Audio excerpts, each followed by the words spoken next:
এই টাইমে আম্মু ফোন দিল। হ্যালো হ্যালো ভাইয়া। বল সবুজ। ভাইয়া আম্মুর শরীরের অবস্থা তো খুব খারাপ। তুমি তো এই মাসে টাকা পাঠাও নাই, তার জন্য আম্মুর ওষুধ কিনতে পারি না। এখন তো অবস্থা খুব খারাপ, তাড়াতাড়ি ওষুধ লাগবে। আর ওষুধ যা ছিল শেষ হয়ে গেছে। তুমি কালকের মধ্যে ওষুধ কিনে নিয়ে বাসায় আসো। আচ্ছা ভাইয়া রাখ, দেখি ওষুধ নিয়ে কালকে আমি সন্ধ্যার ভিতরে আসতেছি, বুঝছো? আচ্ছা ভাই, যেমনি হোক তুমি ওষুধটা নিয়ে আসো, তাড়াতাড়ি লাগবে আম্মার, না তোমার তো শরীর খারাপ হয়ে যাবে আবার। আচ্ছা আচ্ছা, আম্মু এখন কেমন আছে? আম্মা এখন তো ওষুধ একটা ট্যাবলেট রাস্তায় ওইটা আজকে রাত্রে খাওয়াই দিতেছি, ওটা দিলে শেষ। তুমি কালকের মধ্যে যেভাবে হোক ওষুধ মিলে নিয়ে আসো। আমি রাখলাম, আম্মু রাখতেছেন। আচ্ছা আচ্ছা, আম্মুর খেয়াল রাখিস।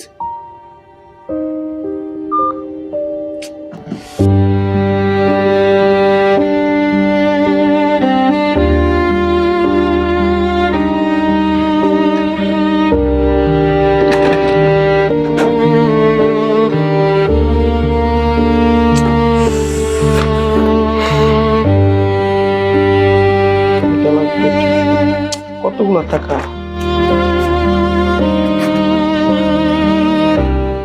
মানি ব্যাগে নেই 1 টাকা, কিভাবে ওষুধ নিব? শরীরের একটা ফোন দিয়ে দিই।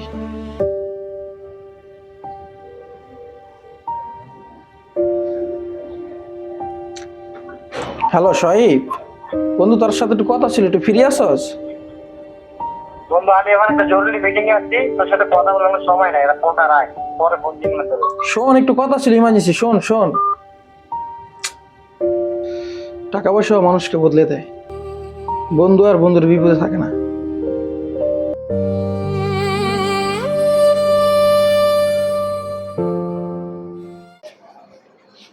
আরে এটা শোয়েবে না?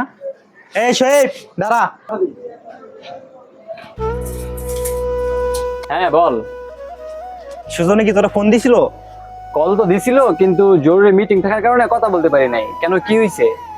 সুজনে তো আমাকে চাইছিল, ওর নাকি কিছু টাকা লাগবো, আর মানুষ তো টাকার অভাবে এসে কিনতে পারতেছে না। আমার কাছে তো টাকা নাই, তাই আমি দিতে পারি নাই। তারপরে ওই ফার্মেসিতে গেছে বাকি ওষুধ আনতে, ওর ওষুধ দেয় না, অপমান করে পাঠা দিছে। আচ্ছা ঠিক আছে, তুই যা, আমি দেখতেছি। আচ্ছা ঠিক আছে, যা।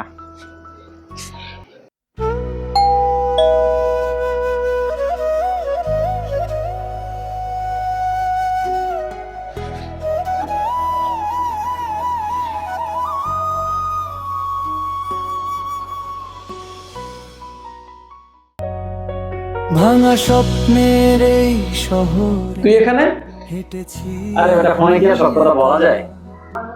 এই নে। সবার চোখে এটা কি? আড়ালে তুই ছিলি দেখা। এখানে খালার ওষুধ আছে আর কিছু দরকারি জিনিস আছে। আর তোর অ্যাকাউন্টটা চেক দে, দেখ আমি কিছু টাকা দিছি তোরে।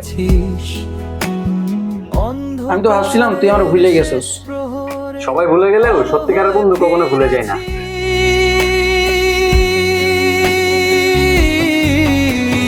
তুই আমার আসল বন্ধু। বন্ধু মানে শুধু সুখের সময় পাশে থাকা নয়, কঠিন সময়েও দরজায় এসে দাঁড়ানোই প্রকৃত বন্ধু। বলিস আমায় ভয় পাস না, আমি আছি ভাই।